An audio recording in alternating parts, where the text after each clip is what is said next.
Hey guys, welcome to the Lunge and Lift podcast. Today we've got a great episode for you. We are going to talk about why you're training your muscles wrong. Forgive the clickbaity title, but it's in response to a lot of stuff that's getting out there in the fitness mainstream social media, different approaches around isolating muscles versus compound exercises. And we want to give you our 2 cents on the matter. And hopefully you'll come away with a better understanding of how muscles work and how to tweak your training to really optimize what you want to get out of it. But before we get into it, please check out our updated website, lungeandlift.com. We've got loads of good stuff for you guys. And most recently, our coaching guide to the 4 best accessories for your deadlift that you're currently not doing. Our recommendations on fitness gear, supplements, and all sorts of other good bits. So please keep checking in on that as we're constantly adding new content for you there. As ever, a big thank you to our show sponsor, Wit Fitness. Please check them out at One New Change St. Paul's or the website at wit-fitness.com and use our discount code LL15 to get 15% off your purchase. And please also check out Hydro, our BFR blood flow restriction apparel partner. We did an episode with Dr. Warren Bradley. Please check that out to understand how to use BFR and use our discount code LL20 for 20% off your purchase. Right, let's get into it. Rob, muscles. Yeah. That's what it's all about, right? Right, I know. I guess it's either the mirror muscles or you're super functional.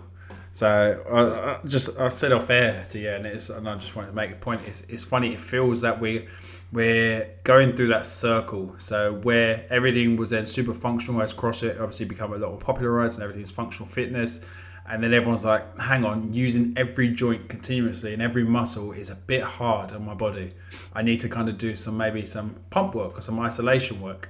And now it's like, you need to be doing isolation work to get stronger at your squats and your deadlifts. And it's like, how about we just do a bit of everything? Just like what kind of CrossFit kind of said. I know they kind of bastardized bodybuilding at the start, but as soon as they introduced dumbbells into the open, and it then opened up a whole new world for CrossFitters and functional fitness athletes, as in like, you don't have to only use these bilateral movements, and like, you can use single loading. And I think it's really hard when you look at social media today.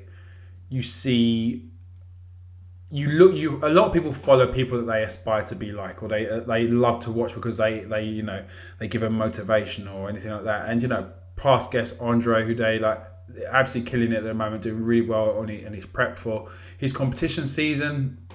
And you're seeing someone like Andre doing leg extensions, and you're like, shit, that's the thing I'm missing. Yeah. And you're like, this guy's a professional athlete.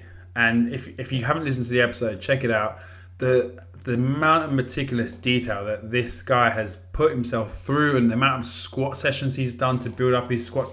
This guy has squatted so much that he knows some of his limiters, and he knows that, I might need to do a little bit of extra isolative work because I'm just doing too much elsewhere. And I think Chris Speed from last week's episode put it really beautiful. No, the week before, 2 weeks ago, put it really beautifully. And it was like, compare yourself to other people at your level, because if I started comparing myself to Andre, I'm comparing myself in like 10 years, say 5-10 years time, where I'm not there. My journey, I need to look at what he was doing 5-10 years ago. So cool, this is where I'm at. Was he doing leg extensions then? So, yeah. Mate, I guess it's a popular fad which I like in some way, because I do love a bit of bodybuilding. I love a pump, and I'm a big fan of it. But I do think it can be a bit dangerous in the wrong hands, shall we say? Yeah. So I think to set the scene a little bit for the listeners, the reason we wanted to do this episode is that we're seeing a lot of content get pushed out there about the one exercise you need to be doing. Like, if you're not doing leg extensions for squats, you're doing it wrong. If you're not doing this certain isolation exercise for your hamstrings, then your knees are going to explode.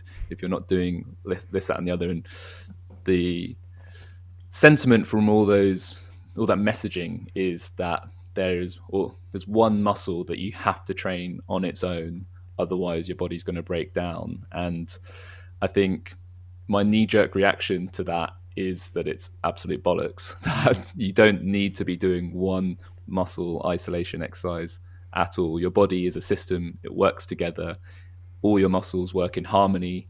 And the reason why isolation exercises came about in the first place is through bodybuilding, where to achieve a certain aesthetic ideal, you want certain muscles to be bigger than others because that's the way you want to look. So you would train those muscles on their own so that they grow comparatively compared to other ones. As the fitness industry has evolved, that sort of meshed with sports specific training, compound lifting for performance, and the line has become blurred as to what exercise you should be doing for what purpose. And as we talked about in our accessory training episode, how do you pick the exercises that support what you actually want your body to be able to do? So if you want to squat better, what do you need to do besides squatting? Do you need to do a tib anterior raise to train that small muscle, the lower limb? Do you need to isolate your hamstrings? Do you need to do dedicated quad work? Or can you just squat? And I think so much of the stuff out there is so confusing because they're all suggesting that this is the one killer exercise, when in reality, there is no one killer exercise beside the one that you're trying to get better at. I think Chris said that beautifully as well. It's like, if you're an Olympic weightlifter, the only two exercises you need to do are snatch and clean and jerk. Everything else is optional. And it's exactly the same for this. If you are any sort of athlete or any sort of person who trains, the only things you need to do are the things that you need to do. So if you're living your life and you're a runner, the only thing you need to do is run, and everything besides that is optional. If you are a tennis player, the only thing you need to do is play tennis. And the question we want to break down today is, at what point should you start adding in these more nuanced and specific and targeted exercises? Because my stance is that none of them are essential or necessary, but they definitely do have some benefits when used in the right time. And But Ash, didn't we just release a 4 best deadlift accessories you're not doing? Oh, here we go. Little undercut blow. That's right. So we did, but guess what? If you download that download, you can see exactly why we've chosen these accessories and why they will benefit your deadlift. But let's bring it back to, why do we train muscles? Because at the end of the day, whether you train for strength, bodybuilding, you're an athlete, sports specific training, we train muscles for a particular reason. So I guess let's maybe break down this. Let's go start with strength, because I think that's one of the key ones, especially since we're talking about squatting, and now you're talking about people using leg extensions as well to improve their squats. Maybe why it's not necessarily the right thing to be doing. Sure. So strength, if we break it down, for me, it has two main components. There's your skill, basically, of doing the movement. So strength is always in a given movement. So let's stick with that example of squatting. Like, how much force can you produce in a squat? And if we think about the skill of the movement of a squat, you could have two people who've got exactly the same body, the exact same amount of muscle mass. Let's say, for example, they've got 100 motor units or like bunches of muscle fibers, exactly the same potential for creating force. But person A is very skilled, has practiced squats a lot, and person B hasn't. Person A might be able to recruit 90% of those motor units, and person B only 80% of those motor units. So even though they have exactly the same body, person A can create more force in his squat compared to person B. So that is the skill component of squats that just takes practice and rehearsing the movement pattern to become efficient in using the muscle that you already have. We compare that to just absolute size. So person B is a bit jealous of person A because they're squatting more than they are. So he's got two options. So he can try and improve his skill like person A and get closer to that 100% efficiency of what he's got, or he can just put on more muscle mass total. So maybe he takes some Russian supplements, goes on a bulk, and he grows to 120 motor units compared to person A's 100 motor units. So even though he still only recruits 80% of his total muscle mass, because there is more total muscle mass, quick mass, 80% of 120 is 96, which is now 6 motor units more than person A, and he's going to produce more force. And this is, we're talking about it offline, this is basically Mong strength. If you're massive but very inefficient, you can still produce loads of force, even though it's not a high percentage of your possible force. And how this relates to the training question is, when we are training for a purpose to get stronger, which of these two pathways are we focusing on? They are very related. If you just squat, you will improve the skill of the motor pattern, and you'll also stimulate some hypertrophy if you go about it in the right way. We did a deep dive on how to train for muscle mass way back in the archives, where we go through the key factors and the stimuli you want to achieve in training. But it basically boils down to mechanical tension, time under tension, metabolic stress, and overall volume if you're trying to grow muscle mass. And you can apply all of those while still squatting. You don't need to come away from the movement pattern to elicit those same physiological responses, which I think is something that's misleading, because people will typically use the isolation exercises with those approaches. So you'll do higher reps, slower, like time under tension, focused sets, because that's what bodybuilders are more known for than strength athletes. So I think my take on all this is that if you're clear that you want to get stronger, be clear on whether skill is your limiter or whether just like pure size and total motor units is your limiter. And in my experience, it's very rarely, well, that's not true. There are some people where they could definitely do with just getting bigger, and they're not mutually exclusive. So focusing on the movement that matters, if you're doing that already, and I think this is how I think of Andre, is that he is squatting loads in his training. He squatted more than most people will squat in their whole lives already.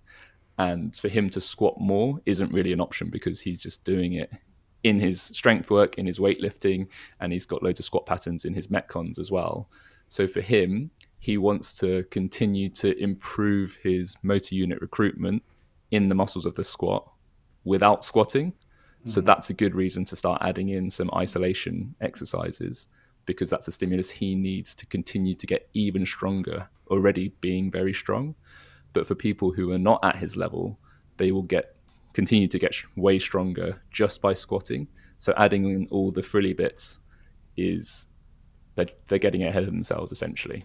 Yeah, I guess it's like knowing where you are in your journey. And this is the thing, when you are comparing yourself to Andre and you're saying, right, if he's doing leg extensions, I need to be doing leg extensions, then fair enough, you crack on, you do your leg extensions. But when your squat doesn't go up because you're not practicing the squat, you have to ask yourself, maybe I could have spent that extra, say, 5 sets of 20 that I did on the leg extension. I could have done 5 sets of 20 air squats to get better at my mechanics and get better at understanding how to move. And I think it really does boil down to, as well as you mentioned there, understanding where your limiters are, but also understanding your body. And I think using me as an example here, because recently I done my back in deadlifting. Now, it's an old injury which comes back every so often, and so it's my SI joint, which is essentially, if you imagine the hip, imagine either side, like in the middle of your lower back, it kind of moves independently, and basically I get a lot of pain down there, sometimes every so often when I'm deadlifting due to poor position. Now, what I found is my midline strength hasn't kept up with how strong my back and how strong my legs have got. So because I've obviously come out of my endurance training and gone straight back into lifting for a couple of weeks, and then it's like, right, fuck it, I'm going to compete in a powerlifting competition. I didn't give myself much time. So I think it was about, say, 8 to 10 weeks I'd given till I'm now competing. So I started this prep 7 weeks out, and all I've basically been doing is squat, bench, and deadlift. I've been doing the odd accessories, doing a lot of arms, But generally, a lot of accessories, because, sorry, not doing many accessories, because I know I've got so much untapped potential to build my strength back to where it was, because it's the skill I need to bring back up, not necessarily my strength, because the strength is still there. There's maybe I lost some, but there's a lot of strength that's going to be still in the archives that I can get because I've experienced it before. So my body's had load, it's experienced these things, but understanding what that feels like going through the body is something where it hasn't felt for a very long time. I was sitting on a bike and I was running and I was swimming. So it just hasn't had that much external load. So by doing all this, when I was watching my deadlift, I was noticing that the weight was moving fine, but that mid lower back would just, I'd always see that start to flex. Now, that's not necessarily a problem per se, but if that's continually happening, it's showing that I don't have the midline strength to keep it static, and I'm not keeping it as controlled as it needs to be. And then what that then does, that takes the tension of the weight that I'm lifting up into places it shouldn't go, that can't handle that much load. Now, in general, you're not trying to lift the deadlift with your SI joint. You're trying to lift it through your body, right? You're trying to create one big structure that lifts this weight up together. Not right, let's use a little bit of left lower back, let's use a little bit of right upper trap. You just go, right, I'm going to lift this as one, same as when you squat.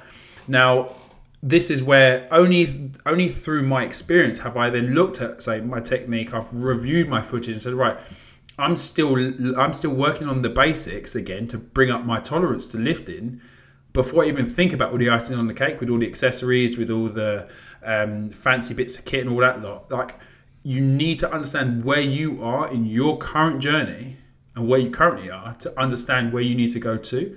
And if I started doing leg extensions or like that, because I'm a big fan of leg extensions, because I think if you want a massive quad pump, I mean, they're amazing. But I don't really do quad extensions for my squat because I know I could just squat more. So that's where I don't squat as much as Andre, so I don't need to necessarily do that. So because I can get more. I don't need to not squat. I think that's the key thing. I've got time because if I need to spend 5 minutes on an exercise, I'm going to spend 5 more minutes squatting. And at the moment, I'm squatting 3 times a week. So I went pretty much from 0 to 3 times a week at heavy load. So I'm not surprised I got hurt. But that's not the point. I was trying to bring back that the motor pattern and understand how to move. And I think this is where when you're looking at, like when we discuss in our accessory episodes, when you're looking at what accessories you need to pick or what your limiters are, all these sort of things, you have to understand your current needs, not what other people are doing to improve their needs. Exactly. I think you touched on 2 really good points there about reviewing your form and identifying your limiter in that your midline is lagging behind the strength of your back in your legs. And this is where we can start to choose those accessories wisely, in that, like you're saying offline, the 2 ways to approach it, essentially, your SI joint got overloaded. So you could either increase the tissue tolerance and ability for that SI joint to deal with force, or you can look to redistribute that force to other areas of the body, like you said, bringing up your midline strength with some targeted work there. But both of those decision points center around correctly identifying that that's what you need to work on. You doing calf raises or hamstring curls aren't going to be the thing that brings your deadlift up more than deadlifting and those targeted drills. So I think that's something that needs to be made clear, that there's, I think, about 600 muscles in the body. You can't train them all in isolation, and if you did, you'd become so disjointed and poorly sequenced, because they're all meant to flow and move together as one well-coordinated unit. Well, bodybuilders is a prime example of that. They're constantly getting injured because they isolate their muscles so much that they open a car door and tear a pec. You're like, what? That's not normal. But the thing is, that's their sport, and they're purely training to look a certain way and flex as hard as possible in that position. Like, they're not training for function at all. And when you're doing things like leg extensions, you have to ask, are you then going to tear a quad because you've now, you can't, or you're going to tear a hamstring because your quad's so strong and it fucks up elsewhere? Exactly. Like, the benefit of compound movements is that they train everything in the right proportion. So because you're training the movement, the amount of work done by each muscle or muscle group is distributed what should be relatively evenly. The reality is that everyone has predispositions and habits that mean that certain muscles will get favored. So over time, you can start to develop an imbalance. We did a great episode on imbalances. Check that one out as well if you haven't already. But that, so this is essentially what's happened with Rob, right? His legs have got stronger, his back's got stronger, but his midline hasn't got stronger as quickly. So that's a time to have an intervention to then try and bring it up to the same level. And one thing I wanted to come back to on the leg extensions point is there's a difference between inter and intra muscular coordination. So intermuscular coordination is how your body sequences different muscle groups as a full body task driven movement. So this is what most people would perceive as somebody who's well coordinated. They can use their body together well and proficiently. Intramuscular coordination is your ability to contract muscle fibers or motor units in one muscle. So how well can you use your quads on their own? How well can you use your hamstrings on their own? And they are inextricably linked. Like if you are doing a deadlift, how well you recruit the muscle fibers in your hamstring is important, but you're not necessarily looking to max out 100% hamstring throughout the whole movement. The overall movement pattern is what matters most, because say you use 100% of your hamstring, but 50% of your glute, this is really abstract, but say it's 150 motor units of force coming through that part of your posterior chain. Somebody else who uses 80% of their hamstring and 80% of their glute has now got 160 motor units. So they are stronger, they're producing more force, even though they're using less hamstring. So the goal isn't always maximal intramuscular coordination. It's total motor unit recruitment in the right pattern, which is why doing the actual exercise itself is bang for buck, return on time invested, the best thing to do, unless you've got a good reason not to be doing it, like the elite athletes do, or like somebody with an imbalance does.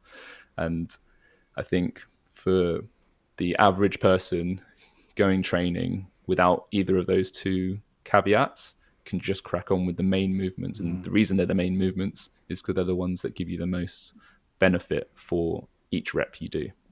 Yeah, that's why I think when even if you search online, and like I remember back in the day, you search for like beginner strength train, beginner like gym routine. It will nearly always be your big compound lifts across the board. It'll be like squat on one day, strict press on another day, deadlift on another day, maybe, and you'll do a bunch of like other stuff after that. But you'll always have the foundations of kind of a push, a pull, a squat, and a hinge.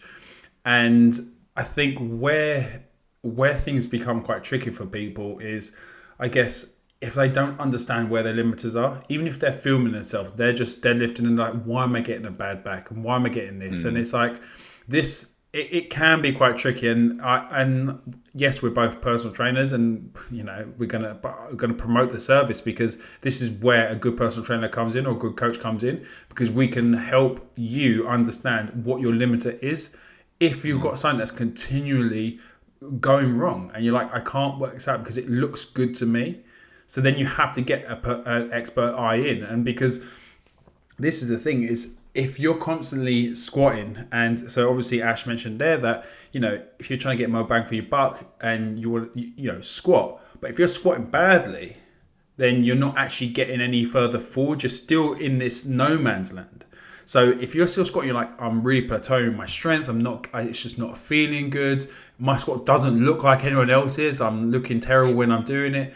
Like, you know, you've got all these little triggers that you have to maybe think, I need to get an expert eye in. And if you can't get an expert eye in, film your lift and compare it to someone else. Like, look at how someone else moves. As Chris said earlier, when I relate it back to that, look at someone that's similar. So similar body type, similar frame, similar size, because that will give you a good understanding of, this is roughly what it should look like. Because how I squat, how Ash squats, how my client Sue squats, like, we're all going to squat differently, because we're all different body types, and we're all going to favor different muscles in different firing sequences, but we all kind of get to this same end result. We all squat. And I think where where we get lost is where we try and find too specific of a plan, and we try to say, right, we need to do, as you say, like the leg. So basically, where we go too far down the bodybuilding route and not down the movement route, and where we need to say, cool, are we squatting? Are we hinging? Are we doing a single limb exercise? Are we doing it like, are we doing these bits?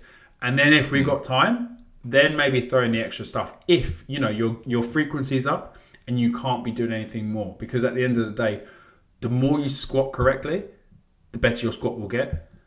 Yeah.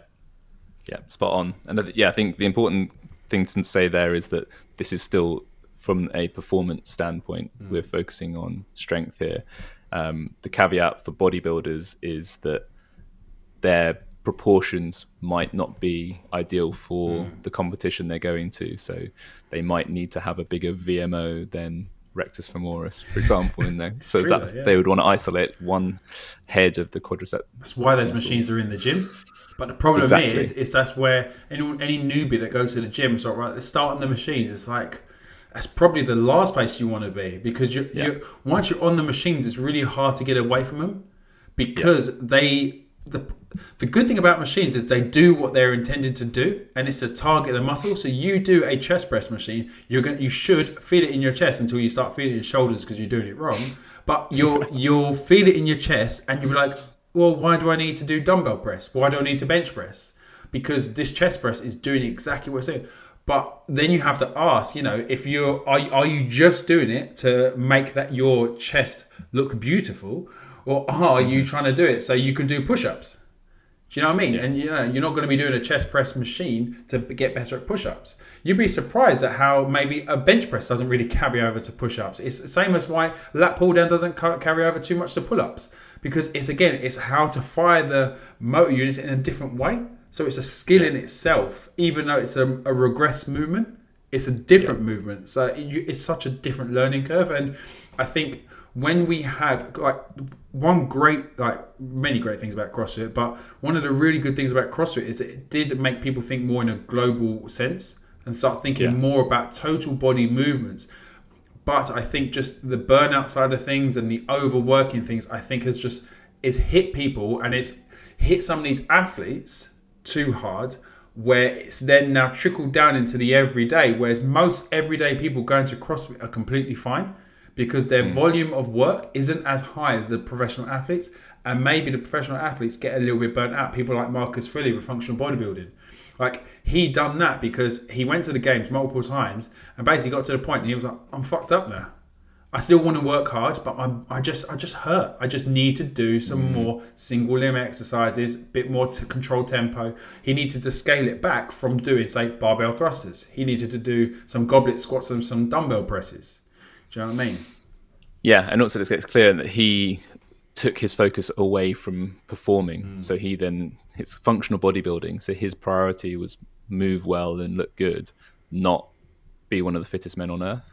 And it's a very different approach depending on what you want, because Justin Medeiros won't be doing as much bodybuilding. He won't be doing as much tempo stuff because he worries about actually Andre did a post recently about in CrossFit you want to avoid tension as much as you can, because tension is fatiguing. So if you can do toes to bar with less tension, you should. And I think that's a great point of distinction between bodybuilding and performance training for sport, is that in sport you're trying to make it as easy as possible. In bodybuilding, you're actually trying to make it as difficult as possible to get that hypertrophic response. So if you can do a squat in CrossFit without it taxing you, you should.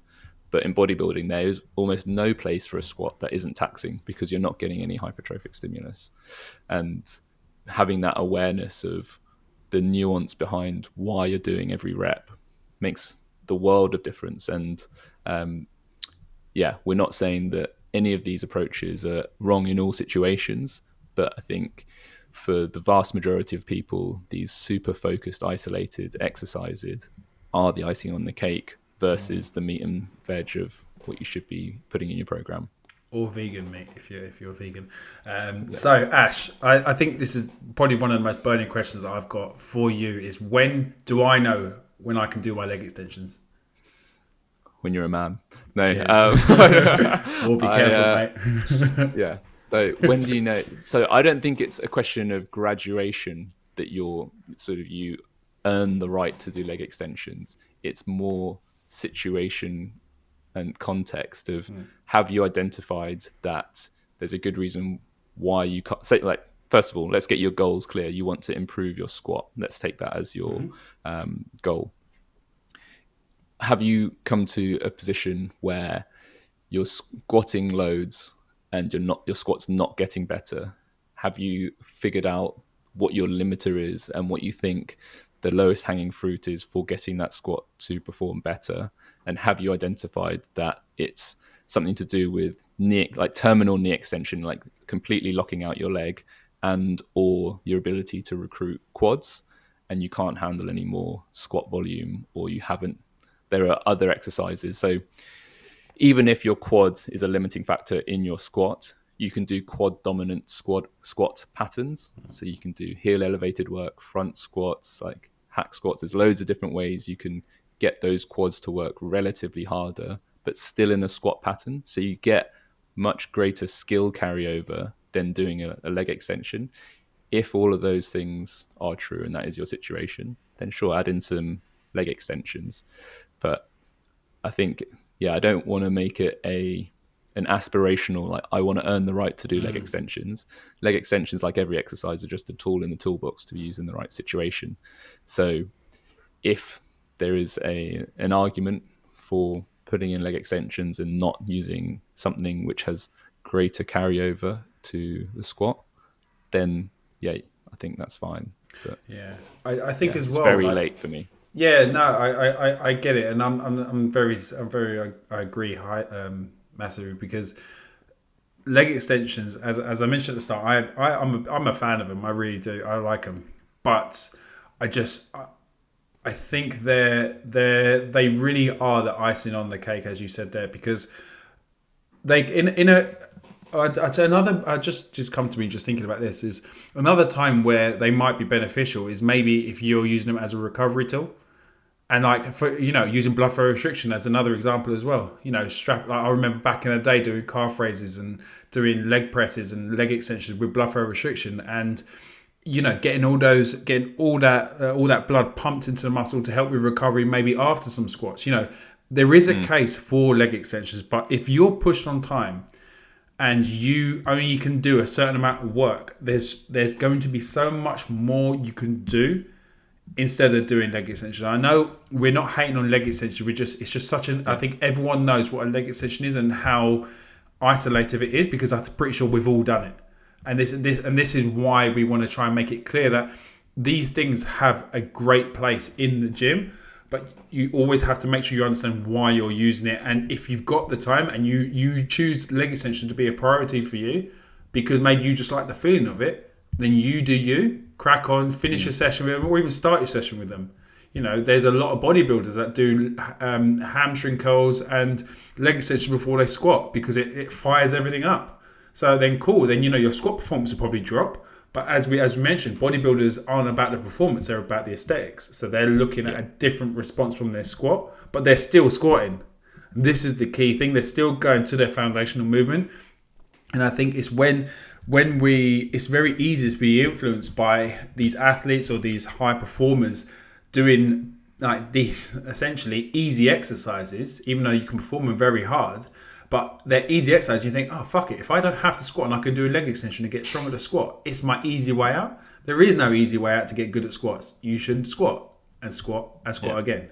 So it really is. And I think the massive thing with strength, as we've touched on many times, it really is. It's a long-term journey. You're in for a long ride. Expect a couple of injuries. Expect, like growth. Expect like strength to go shoot through the roof and then plateau for ages. It's just part of it. And I wouldn't change it. I love it. Yeah. Good, mate. That's why it's so strong. You just touched on one thing that I want to finish up with is joint health. So one of the other reasons people promote these exercises is for joint health. And I think the way we should think about this is, if we're looking to make ourselves more resilient, there's two aspects to injury prevention. One is distributing workload and stress evenly and appropriately through the body so that the big muscles are doing the big work and the little muscles are doing less work, and the right joints are bearing the brunt of the stress. And the other one is just having enough tissue tolerance in the relevant areas of the body. When we're doing these isolation exercises, they are very much focused on tissue tolerance in that local area. And we were talking offline about an example of if somebody's got patellar tendonitis, so the tendon in their kneecap is getting overloaded in running, let's say.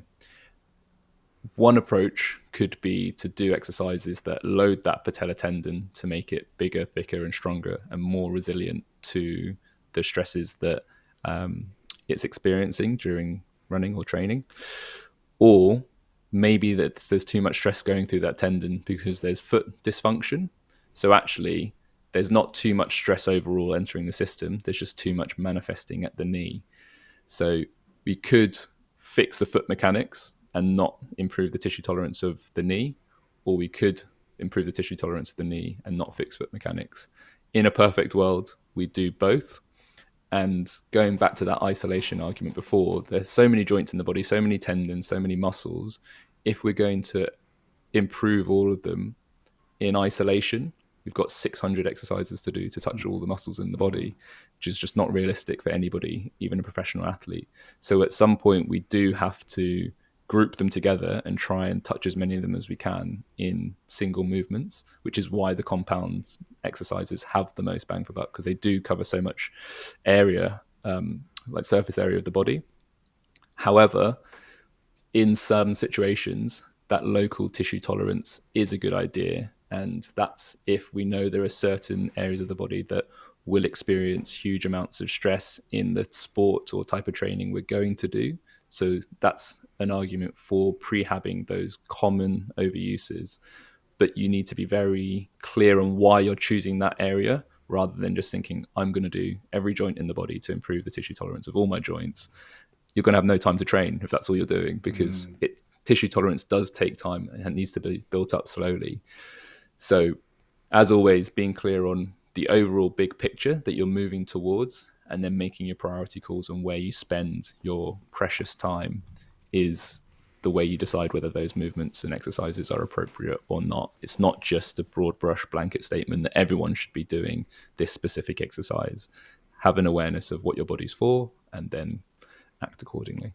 Yeah, so your time is, I think, as you say there, the main thing. And you have to decide how far away from the main thing do you want to get with the time that you have. And essentially, as we said at the start, that's why we train muscles, right? We have to understand what we're doing. So, guys, I really hope you enjoyed today. Well, I hope you did. Ash, do you hope they enjoyed it?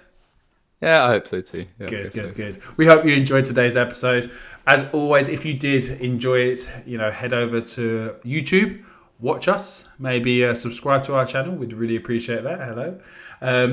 If you don't fancy watching our faces and listening to us at the same time, you can obviously listen to us on Apple Podcasts and Spotify, whatever one you're doing at the moment. And you can head over to Apple Podcasts and leave us a review and say how much you loved this episode or just how much you enjoy them all. We'd love that. And as Ash mentioned at the start, head over to lungeandlift.com for all the goodness. But until next week, have a great day. Thank you for your time. We'll see you next week. Thanks, guys.